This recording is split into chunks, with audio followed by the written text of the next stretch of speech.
Before we dive into this powerful story about courage, compassion, and change, take just a moment to like this video, subscribe to our channel, and share it with someone you care about. Every bit of support helps amplify these small but meaningful stories, where the voices of ordinary people have the power to shake entire systems. Now, let's uncover the journey of a community that once seemed destined to remain silent, but chose to rise instead. Silver Pines, a model suburban neighborhood located just south of Portland, Oregon, was once described by a local magazine as a shining example of order and safety in modern America. Towering evergreen trees lined every quiet street. Each home featured meticulously trimmed lawns, matching front doors, and not a single scrap of litter ever touched the sidewalks. Everything seemed almost unreal in its perfection, and that perfection didn't happen by chance. It was strictly maintained by a powerful behind-the-scenes organization, the Homeowners Association, better known as the HOA. At the head of the HOA was Karen Whitmore, a woman in her early 50s, with neatly styled blonde hair, a polite smile, and eyes as sharp as razors. To Karen, the HOA wasn't just an organization to uphold standards of living, it was her personal mission. She saw every street, every painted parking line, even the hours of operation for the elementary school's side gate as battle lines in a war against chaos, and the irrational nature of human emotion. Last year, she submitted and successfully passed through the HOA board a set of new internal traffic regulations. Delivery trucks were banned from entering the neighborhood between 7 a.m. and 10 a.m. and again between 2 p.m. and 6 p.m. The side gate behind the elementary school was permanently closed to reduce potential security risks. No temporary parking was allowed near the community market, not even for 5 minutes, regardless of the reason. All of this was repeatedly justified by one phrase that appeared over and over again in Karen's memos: to preserve the aesthetics and order of the neighborhood. One of the residents most heavily affected was Laura Bennett, a 35-year-old single mother living on the north end of the neighborhood. She worked flexible delivery jobs to make time for school drop-offs and pickups for her 8-year-old son, Tyler, who attended Silver Pines Elementary. With no grandparents to help, no babysitter, it was just Laura, her aging minivan, and a daily routine packed with work, school, and the constant responsibilities of motherhood. But lately, every school morning had turned into a nightmare. The side gate, which had once been conveniently located near Laura's house, was now permanently locked, forcing all parents to converge at the main gate, which had only one narrow entrance and no designated temporary parking. Laura had once pulled up near the curb for just a few minutes to let Tyler out. The result? A bright red warning notice from the HOA taped to her windshield, accompanied by a security camera photo and a threat. Repeat offenses will result in a $250 fine. Laura wasn't the only one frustrated. The fruit vendor at the community market now had to carry crates from the end of the block because delivery trucks weren't allowed during the morning. An elderly woman on the east side of the neighborhood couldn't go shopping anymore because her son, who used to drive her every week, had been repeatedly denied temporary parking access. But everyone stayed silent. No one dared challenge Karen, who had earned a reputation as the uncompromising enforcer of HOA policy. But like all things that seem peaceful on the surface, there is always a limit, and when that limit is pushed too far, even the quietest voices will eventually rise. Laura didn't yet know it, but within just a few weeks, this ordinary woman, with an old minivan and a mother's heart, would become the spark that would shake all of Silver Pines to its core. If you feel that what's happening in Silver Pines isn't just a neighborhood story, but a challenge any of us might one day face, then please hit that like button, share this video, and subscribe to our channel to stay with us. Your support is the fuel that helps us bring you part 2, where tensions rise and one event will shake the entire neighborhood awake. Don't look away. What happens next might just be beyond belief. That Wednesday morning began like any other, rushed, stifling, and tinged with quiet desperation. Laura woke earlier than usual, hurriedly prepared breakfast for Tyler, and drove off into the misty dawn. She had to take the long way to the main entrance of Silver Pines Elementary because the side gate near her house, convenient, safe, and quiet, had been locked shut under HOA security regulation 3.16 months earlier. The road to the main gate was already backed up from the end of the block. SUVs and minivans jammed the narrow street, barely wide enough for 2 lanes. There was nowhere to turn around, no place to pull over, just a creeping crawl of stressed-out parents, all watching the clock. Laura did her best to stay calm. "We're almost there, sweetheart," she said, gently squeezing Tyler's hand. But as they neared the gate, an HOA security guard stepped forward, raising his hand. "No stopping. Circle around to the end of the street." "But I just need to let my son out. 1 minute," Laura pleaded. The guard shook his head. Behind her, horns blared in frustration. With no choice, Laura turned the wheel, circling away from the entrance as Tyler asked quietly, "Mom, am I going to be late for school?" That afternoon, a message from the school left Laura frozen. Tyler slipped on the playground. He had a mild panic episode, first aid administered, but please monitor him. She rushed to pick him up, but as she returned home, a scene stopped her in her tracks. A bright red ambulance sat idling at the neighborhood gate. A paramedic stood with his arm raised, waiting for the security gate to open. 10 minutes, then 15. The ambulance was finally let in, but it was too late. The man in house number 12, Mr. Harold, hadn't made it. Neighbors whispered that he had suffered a heart attack and had the ambulance gotten in just 5 minutes earlier. Things might have been different. Laura sat frozen behind the wheel, her grip tightening. Her chest swelled with a suffocating blend of anger, fear, and helplessness. From the back seat, Tyler looked at her, worried. "We can't keep living like this," she thought. "No one should have to suffer because of a few lines of policy." That night, Laura sat in front of her old laptop, typing out her story on the Silver Pines Community Forum. No more politeness, no more tiptoeing. She posted photos of the locked gate, video footage of the blocked ambulance, and her own account, with a bold headline, "How many more must wait for Karen's permission to survive?" The post spread faster than she ever imagined. Within 24 hours, over 130 comments poured in. One person wrote, "I couldn't take my mom to her appointment either. Same restriction during peak hours." Another said, "Karen doesn't live in reality. It's time we reclaim our basic rights." No one had said it outright, but now it was clear. The limit had been crossed. The anger, long buried under the weight of following the rules, had begun to boil over.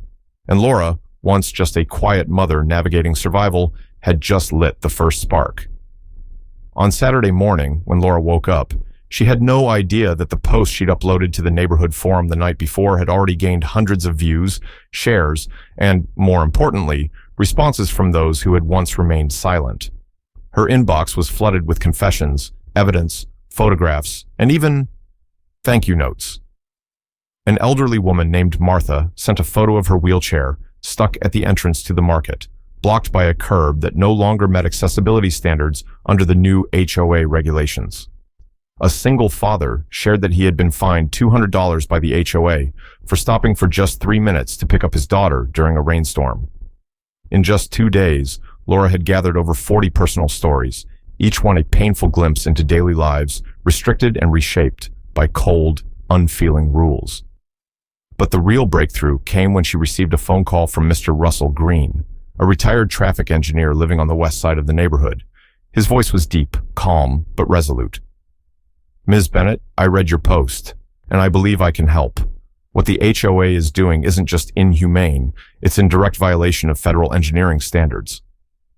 Together with Russell and a handful of residents with professional backgrounds, including a lawyer, an urban planner, and a school teacher, Laura helped organize the first community gathering at a small park near the artificial lake.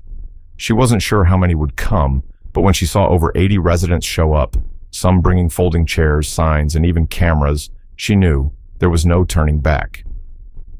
At the meeting, Russell presented a detailed map of the neighborhood's traffic flow, pointing out the unauthorized barricades, signage, and how the HOA had been unilaterally rerouting traffic without city approval.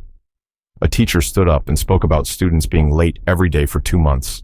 A grocer choked up while describing how she lost nearly 30% of her income because delivery trucks were blocked during peak hours. Then, a bold idea emerged, right there in the open air. Let's show the world what's really happening in Silver Pines, not through complaints, but through visuals and real voices. Let's tell our story, publicly. Laura and a group of young residents started a YouTube channel and a TikTok account, naming it The Real Stories of Silver Pines.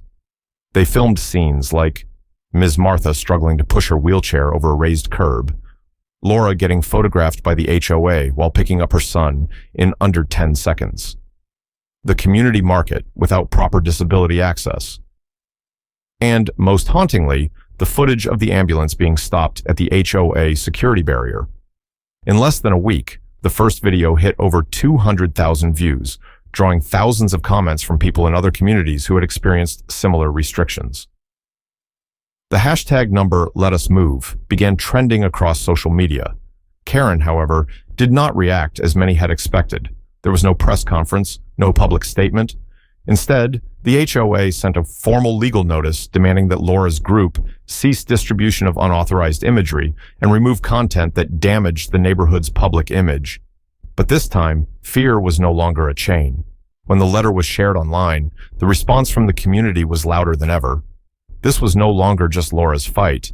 It was the voice of an entire neighborhood, finally awakening after years of being silenced in the name of some vague idea of order. And this was only the beginning. 1 week after the video went viral, Silver Pines was no longer the quiet neighborhood it used to be. The mailman had to reroute his path. Every lamppost in the community was now plastered with bright red flyers that read, "Are you living in freedom or just under permission?" When the HOA issued a legal threat, they assumed residents would retreat. But the opposite happened. Residents began printing stills from the video as posters, hanging them on their front doors. On the sidewalks, messages scrawled in white chalk appeared. A school gate is not a battlefield. Ambulances banned. By whose authority? While Karen tried to build more walls with regulations, the community was tearing down invisible ones with truth, imagery, and unity. That Monday morning, Laura received a message from an unfamiliar number. "I'm a reporter from Channel 12 Portland. I saw your video. I'd like to meet in person." Laura agreed. They met at the Central Park in Silver Pines, once a peaceful spot for yoga, now a quiet hub for resistance. Laura recounted everything: the locked gate, the blocked ambulance, the years of silent suffering. The reporter, a young woman named Rachel, was speechless when Laura walked her to the elementary school's back entrance, a heavy gate bound in chains and steel locks in broad daylight. 3 days later, the Channel 12 Evening News opened with the headline, "A Picture-Perfect Neighborhood and the Dark Side of Control." The 7-minute segment was all it took to turn Silver Pines into a citywide headline. Online articles exploded. The hashtag number #LetUsMove soared into the top 3 trending topics in the Pacific Northwest. Civil rights groups began calling for an official investigation into HOA practices. Then, the tipping point came. On a late weekend afternoon, Laura was handing out flyers for an upcoming community meeting when a neighborhood security guard photographed her and her son, shouting, "You are distributing unauthorized materials. The HOA has the right to summon you for disciplinary action." It could have been just another small confrontation if someone hadn't filmed the entire incident. The video captured Tyler's trembling voice as he watched his mother being publicly questioned. Within hours, the clip hit 500,000 views. The question flooded social media.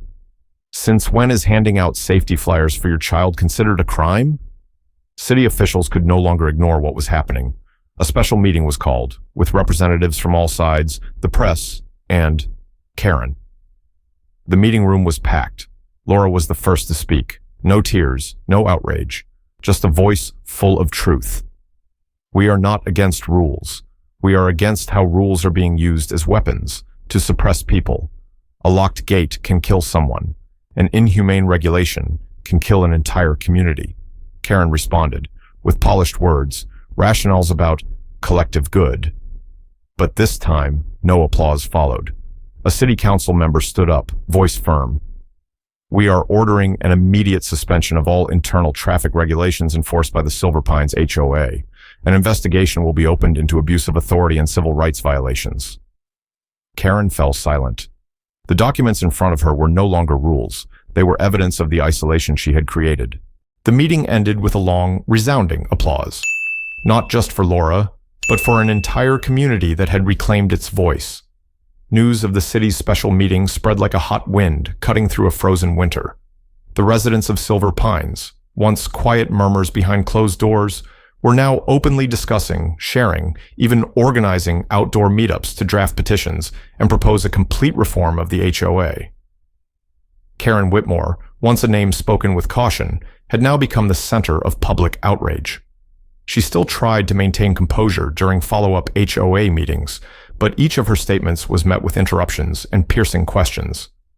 "I only wanted to maintain the living standards of this neighborhood," she declared at one meeting after the city's decision to suspend the HOA's internal traffic authority. A resident stood up, eyes no longer afraid. "And Mr. Harold died for that standard?" Karen sat down. For the first time, she had no reply. The HOA board quickly called for a vote of no confidence, not through quiet mailers, but in a public meeting at the community hall. Nearly 300 residents attended. The vote was held openly, and when the result was announced, 92% in favor of removing Karen as HOA president. No one cheered, but no one cried either. She left the hall in silence, under 100 quiet stares, as if the entire neighborhood was watching an era too heavy to bear finally come to an end. 3 weeks later, Silver Pines held its first ever fully democratic election with participation from the entire community. The newly elected HOA president was Daniel Rivers, a retired traffic engineer who had stood beside Laura since the early days of the movement. With silver hair and calm eyes, he made no grand promises, just one. "I will listen, not to documents, but to the hearts of the people." Under his leadership, the impossible slowly became reality. The school's side gate was reopened, with supervised drop-off and pickup hours. Delivery vehicles were granted flexible access permits. Old barricades were removed, replaced with clear, friendly signage. A community app was developed for residents to submit feedback, with a guaranteed response within 72 hours. But perhaps the greatest change wasn't in the policies, it was in the way people looked at one another. Mrs. Martha, who once struggled with her wheelchair near the market, was now seen each morning being pushed to the park by her son, where newly paved walkways, resting benches, and a small plaque now stood. "Every step deserves respect." Tyler, Laura's son, no longer had to see fear on his mother's face every morning. He ran freely down a path once blocked by barriers. "I like school now," he said, "because Mommy doesn't have to sneak around anymore." As for Laura, she never imagined she would become a figure of change, someone strangers would nod at in thanks or smile at as they passed her home. She was no longer just a single mother. She had become a symbol of courage, perseverance, and the power to create change from a place that once felt completely powerless. Karen. She quietly left Silver Pines not long after. Some said she moved to live with her daughter in Florida. No one knew for sure. No one asked. And perhaps no one needed to, because more important than the one who left are those who stayed behind and what they chose to build from the ruins of silence. One spring morning, sunlight gently spilled across the quiet streets of Silver Pines. The patches of wild grass along the curbs had been replaced with intentionally planted wildflowers, once banned for disrupting visual uniformity. Children rode their bikes over freshly painted lines. Adults sat chatting on their porches, coffee cups in hand, eyes following the subtle but powerful changes they had created together. Laura parked in front of the elementary school's side gate, this time in a newly designated 15-minute drop-off zone. A new security guard, replacing the one who once threatened her, waved with a warm smile. Tyler jumped out, gave his mom a quick hug, and ran inside. She didn't have to rush anymore. No need to worry. No need to look over her shoulder for surveillance cameras. She sat there for a few extra minutes. On the passenger seat lay the first draft of the book she was writing, The Silent Neighborhood and Those Who Spoke. Her story was no longer one of fear, but a living testament that even a single quiet voice, when raised with honesty and heart, can spark a wave of change. Elsewhere in the neighborhood, Mr. Russell, the retired traffic engineer, was showing two local teenagers how to read technical blueprints. "See here," he pointed at a diagram, "a road designed to divide can be reconnected with just one turn." At the community market, the vendor stalls had expanded. Delivery trucks could now enter early in the morning, thanks to a new agreement with the city. An elderly man pushing a cart paused to shake hands with the fruit seller and said, I've never seen this place feel so alive." Right next to him stood the new HOA bulletin board, its design simple yet clear. No more rigid language, just a message chosen by the residents themselves. Order does not mean silence. Respect does not mean control. That evening, Laura sat on the wooden bench in front of her house. She turned on the soft yellow porch light. Next to her was a pot of wildflowers, the same kind the HOA once demanded she uproot for being non-compliant. Now, they bloomed brightly under the glow, like nature's quiet smile finally given its voice back. A young family walked by. The mother leaned down and whispered to her daughter, "Do you know Miss Laura? She's the reason you get to ride your bike to the park." The girl nodded, then waved to Laura. "Miss Laura, I love this neighborhood." Laura smiled. She didn't say anything, just nodded back, her gaze distant, yet at peace. Somewhere, a new chapter was being written, not in ink, but in acts of kindness, brave decisions, and by those who once thought they couldn't make a difference. And Silver Pines, once bound by cold regulations, had finally rediscovered the rhythm of humanity: freedom with responsibility, order with empathy, and peace with vibrant life. The story of Laura and the Silver Pines community is not just a battle between residents and an overreaching system. It is a profound reminder that rules may maintain order, but only human hearts preserve life. Many older viewers may see parts of themselves in this story, not in dramatic acts, but in the quiet acceptance, the enduring silence once seen as necessary, and the moments when they wanted to speak up but told themselves, "I'm just one person, what difference can I make?" But the truth is this: every change starts with one person. One voice brave enough to say what others are too afraid to. One soul willing to question the silence. In Laura's case, she had no title, no position, no wealth. But she had something far more powerful: truth and courage. And that was enough to awaken a community lulled into the illusion of peace through control. What is most precious in life isn't status or property, it's memory and dignity. We have lived, we have witnessed, we have loved and lost. We know that certain things, kindness, justice, compassion, can't be captured in policy, nor forced to match some aesthetic standard. And we have a responsibility to remind future generations of that truth. This story is also a quiet call to those who think it's too late to act. It's never too late to stand for what's right. Even if you've retired or stepped away from the fast pace of society, your voice can still be the key that opens doors for others. A simple suggestion, a shared memory, or even a nod of agreement. Sometimes that's all it takes to shift the direction of an entire community. Silver Pines didn't change because of slogans. It changed because everyday people stepped into the light, spoke from the heart, and dared to believe that their truth mattered. And the world beyond these neighborhood gates, where laws multiply but empathy often shrinks, is in desperate need of such voices. So, if you've ever sensed something was wrong, if you've ever witnessed injustice and wondered why no one spoke up, remember this: silence is not the duty of age. In fact, your wisdom, your experiences, your heart may be the very thing that keeps the flame of conscience and memory alive for generations to come.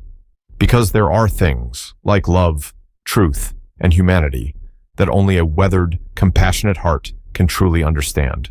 If Laura's story touched your heart, if you believe that the courage of an ordinary person can spark change in an entire community, then don't forget to like, share this video, and subscribe to our channel to empower more voices like hers.